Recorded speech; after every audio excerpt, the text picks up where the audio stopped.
Assalamualaikum warahmatullahi wabarakatuh. Dan halo semua, perkenalkan nama saya Ras Hidayani. Saya dari kelas 11 IPA 3. Pada kesempatan kali ini saya ingin menjelaskan tentang sistem dan dinamika demokrasi Pancasila. Yuk simak video saya. Sistem dan dinamika demokrasi Pancasila.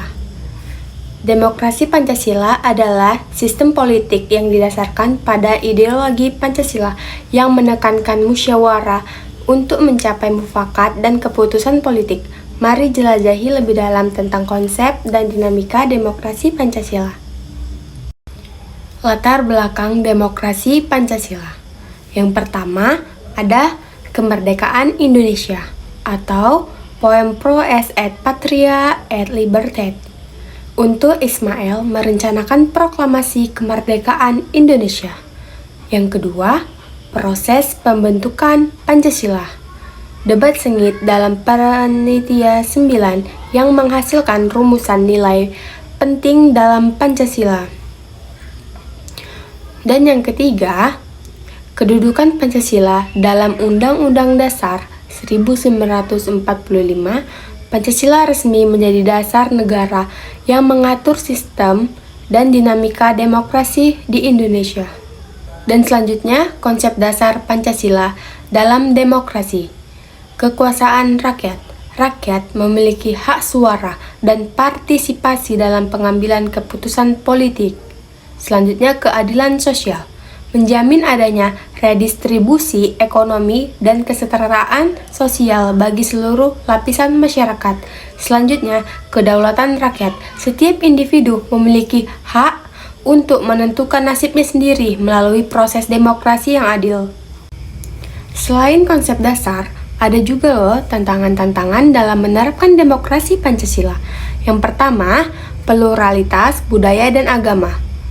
Menjaga harmoni dan mengakomodasi kepentingan semua elemen masyarakat Indonesia. Dan yang kedua, ketimpangan sosial dan ekonomi. Mengatasi kesenjangan yang ada demi mencapai keadilan sosial yang diidamkan. Dan yang ketiga, aktivitas politik yang tidak etis.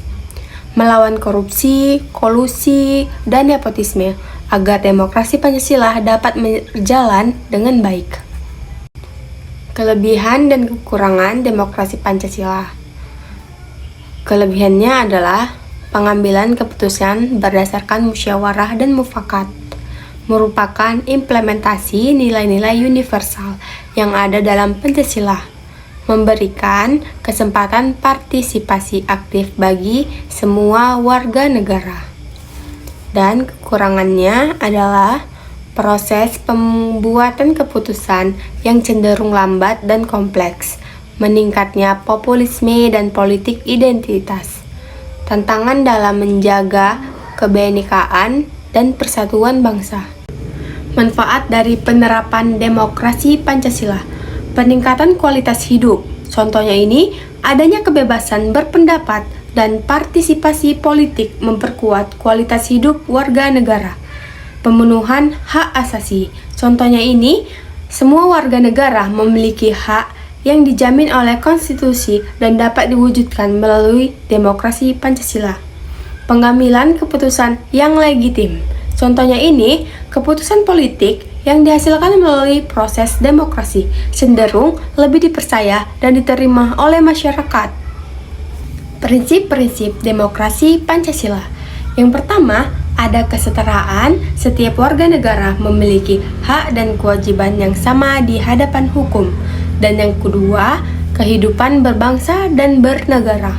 Setiap warga negara memiliki tanggung jawab untuk menjaga kehidupan berbangsa yang harmonis.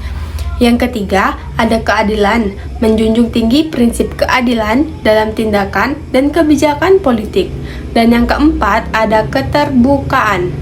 Menjamin kebebasan berpendapat dan akses terhadap informasi yang diperlukan. Dan yang terakhir, ada kesimpulan dan pesan penting dari saya. Demokrasi Pancasila merupakan landasan yang kuat bagi sistem politik Indonesia. Dalam menjaga dan menerapkan demokrasi Pancasila, penting untuk menghormati dan mempraktekkan prinsip-prinsipnya demi terwujudnya keadilan, kebebasan, dan kemakmuran bagi seluruh rakyat Indonesia. Saya Rashidayani, saya pamit undur diri dan saya ucapkan terima kasih dan assalamualaikum warahmatullahi wabarakatuh.